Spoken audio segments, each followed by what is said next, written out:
So what are you saying?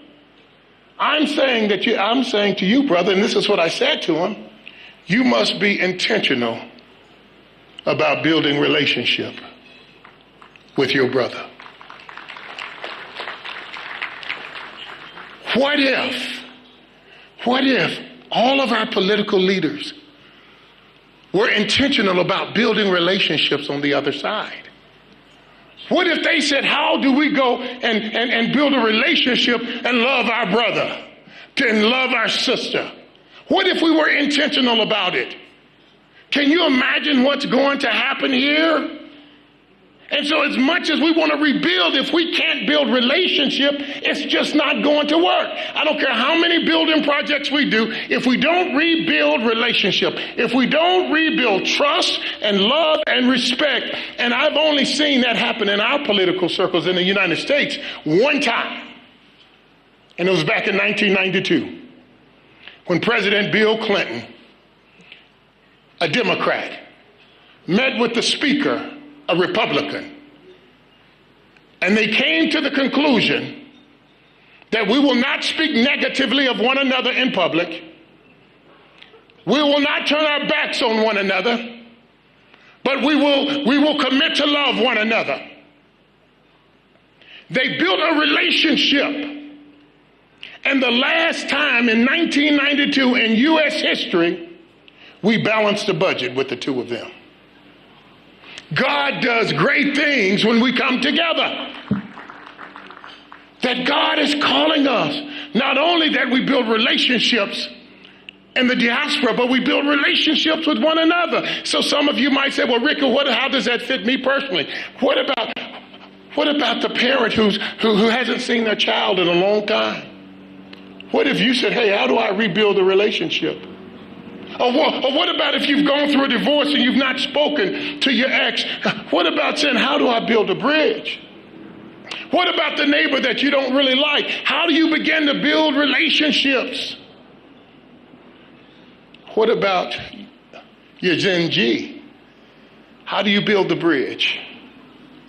You know, I have children. I have 5 children, 4 boys and 1 girl. What's fortunate is my 1 girl can beat up all of her brothers, but I have 5 children.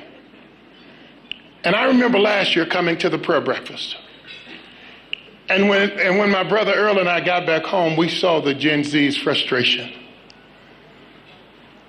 And Earl asked, Rick, what do you think the problem is?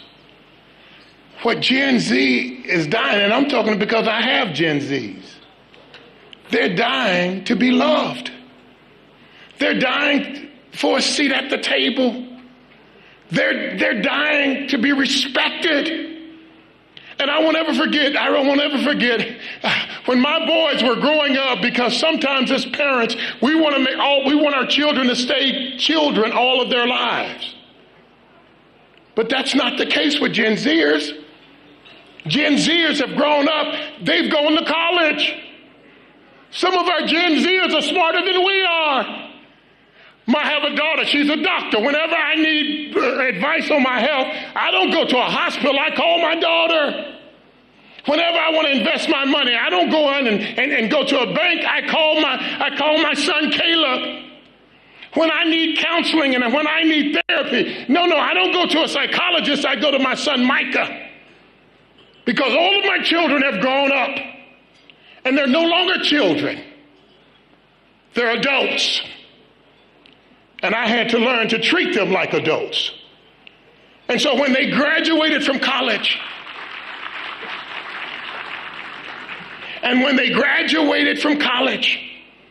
I took each of them out to dinner. And I gave them a kiss. And I said, you are now an adult. I expect you to make decisions like an adult. I don't have to go and live anywhere in your neighborhood. None of my kids live within 1,000 miles of where I live. But they all act like adults. And one of the most frustrating things that could happen to a Gen Zer is that you keep treating them like a child. And I got to tell you, I started praying for Kenya. Because, I work with young people, I mentor young people. I understand a little bit about their minds. And one of the things I prayed for is I said, here's my prayer. I said, Lord, I pray the adults would apologize to our Gen Zers.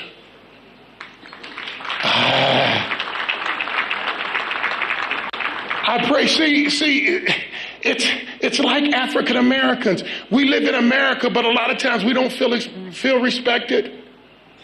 And people ask, why is there always a race issue in America? Yeah, I can tell you why. Because no one's ever apologized. No one's ever said, I'm sorry for the horrific pain that you experienced. They've never done it in our history in this country. And I just want to suggest to you, when we're talking about relationships and we're talking about really rebuilding relationships, wouldn't it be beautiful if leaders would stand up and say to our Gen Zs, we had you arrested. And we know that had to be traumatizing. And we're sorry.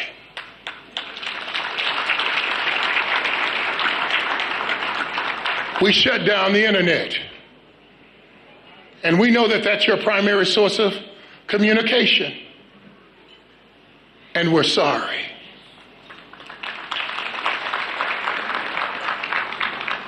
Now we want to bring you to the table so that you can have a voice, because you're no longer a child. You're an adult. And we want to begin to say, how do we begin to treat you like an adult? I won't ever forget the time, and I'm almost done. I won't ever forget the time when a guy gave me permission to be an adult.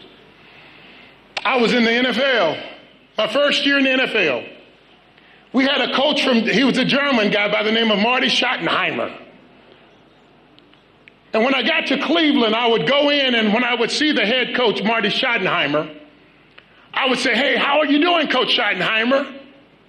And he looked back at me and he said, I'm doing fine. How are you doing, Player Bolden? And the next day I would see him and I said, well, Coach Schottenheimer. And he would say, okay, Player Bolden. And after about a week, I went to him and I said, why do you keep calling me Player Bolden? He said, Rickey, you're an adult now. You don't have to call me Mr. Schottenheimer. You don't have to call me Coach Schottenheimer. You can refer to me as Marty. That's my name.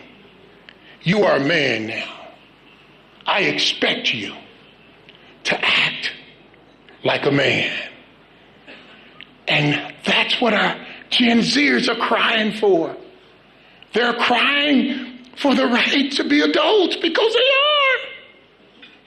They've gone to college. They're buying their own house. They're getting married. They're adults. And I want to encourage you even here today, Kenya. I challenge you that when we start talking about rebuilding relationships, then the question is, how do we begin to rebuild the relationships with our Gen Zers?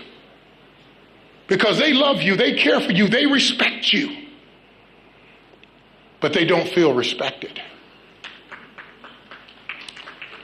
The last thing, and I'm leaving now, but you know, there was one other thing as I'm leaving, and I don't want to get out of here. The last relationship that I think you need to build, not only with Africans in the diaspora, not only Africans within your own country, but as I was leaving, I said, you must also build relationships.